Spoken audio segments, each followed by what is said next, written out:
Los filtros son circuitos que funcionan de manera que en la salida obtenemos el valor de la señal de entrada, pero a partir de determinados valores de frecuencia. Es decir, en el caso del primero de ellos que vamos a estudiar, el filtro activo paso bajo, en la salida solo obtendremos valores de señal de entrada para frecuencias por debajo de un cierto valor, tal como indica su nombre, puesto que solo pasarán las bajas frecuencias.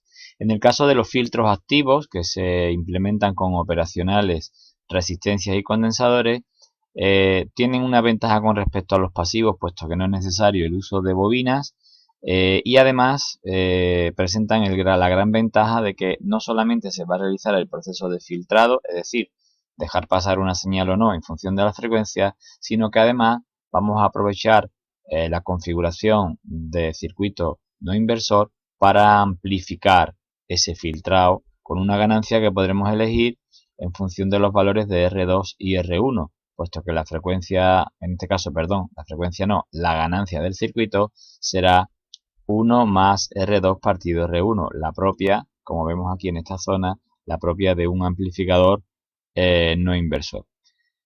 Vamos a explicar el funcionamiento. En primer lugar, vamos a volver a repetir que se trata de una configuración de amplificador operacional en modo no inversor con la resistencia R2, que sería la de realimentación, y la R1 que va a masa.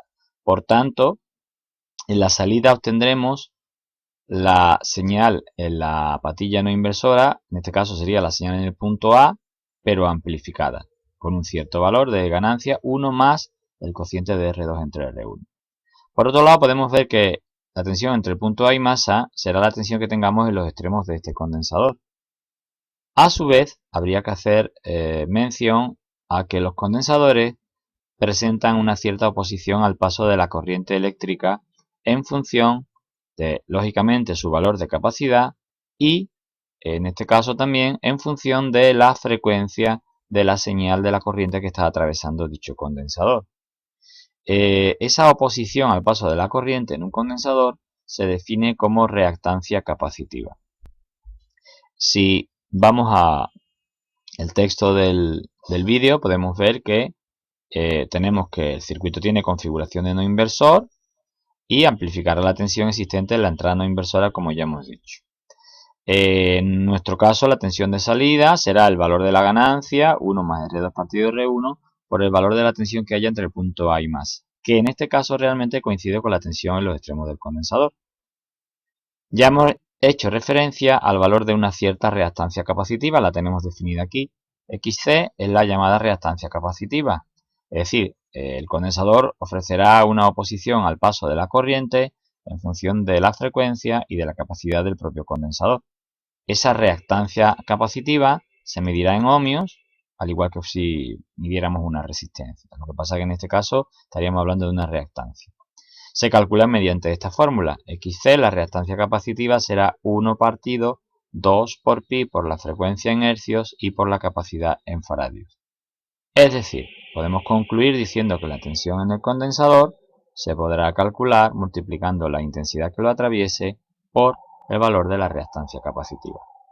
Si volvemos al circuito, podemos ver que una vez que nosotros apliquemos una señal de entrada, aparecerá una corriente que cuando llegue al punto A, por el teorema de cortocircuito virtual, no podrá circular entre estas dos patillas del operacional. Es decir, por aquí no puede circular corriente, por lo tanto la única corriente que hay atravesará la resistencia del condensador, tal y como vemos en la siguiente figura.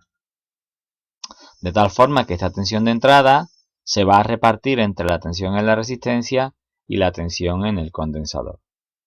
¿Vale?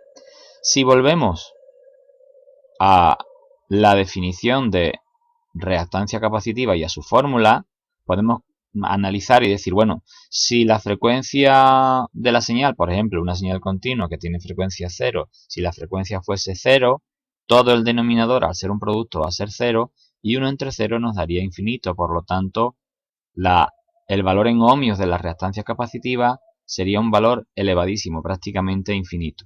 Por el contrario, si la frecuencia fuese de un valor muy elevado, este producto también va a tener un valor numérico elevado. De tal manera que al dividir 1 entre un número muy elevado, prácticamente el resultado sería 0. Podemos concluir entonces diciendo que si la frecuencia es 0 o muy baja, la reactancia será muy alta. Por el contrario, conforme vaya aumentando la frecuencia, el valor de la reactancia irá disminuyendo. Es lo que nos va diciendo este párrafo, ¿vale? Bien. Si volvemos a analizar en la parte de entrada, lógicamente se va a cumplir que la tensión en la entrada se va a repartir entre la tensión en la resistencia y la tensión en el condensador. Por lo tanto, será I por R y la misma I por la XC. Conforme la frecuencia va aumentando, pues la XC en este caso ya hemos dicho que irá disminuyendo, por lo tanto este valor irá siendo cada vez menor, de manera que la tensión en el punto A, es decir, la tensión que estamos amplificando va siendo menor. En consecuencia, como explicamos aquí, si la tensión en el condensador y la tensión en A, que es la que estamos amplificando, tal como tenemos aquí, si esta tensión va disminuyendo conforme aumenta la frecuencia, la salida también irá disminuyendo conforme aumente esa frecuencia. Por tanto, como podemos leer, también irá disminuyendo la tensión de salida, obteniéndose una curva de respuesta en frecuencia como la representada al lado. Pues vamos a analizarlo. Tenemos aquí la curva de respuesta en frecuencia con la ganancia en decibelios y efectivamente vemos que para una frecuencia en hercios valor 0 obtenemos el máximo valor de ganancia y de tensión en la salida. Mientras la frecuencia obtenga un valor bajo, prácticamente esta línea no va a variar. Pero a partir de un cierto valor, conforme va aumentando, el valor de la amplificación y de la ganancia irá disminuyendo hasta que prácticamente sean inapreciables o incluso pueda llegarse a hacer 0 a partir de ciertos valores de frecuencia. Lógicamente, mientras mayor sea la frecuencia, pues menor será el valor de la amplitud y podremos llegar a anular el valor de la tensión en la salida. Habrá que establecer un valor de frecuencia a partir del cual decimos que se establece la frecuencia de corte. Es decir, vamos a considerar que todas las frecuencias por encima de este valor se atenúan tanto o se hacen cero que prácticamente son despreciables.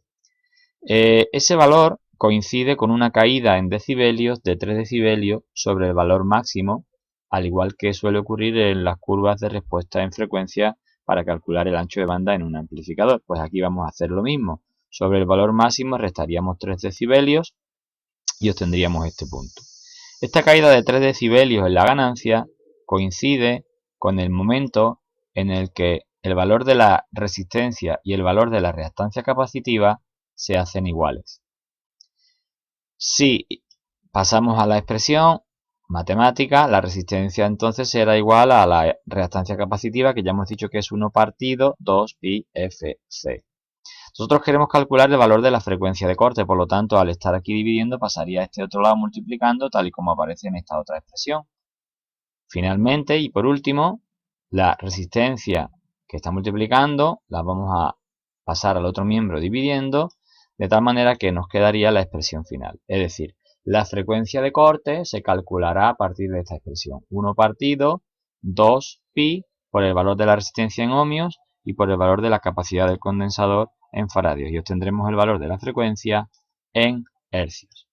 Resumiendo, el dispositivo de la figura, que es un filtro activo paso bajo, solamente nos dejará pasar señales de entrada de frecuencias por debajo de un cierto valor, tal y como aparece en la curva de transferencia.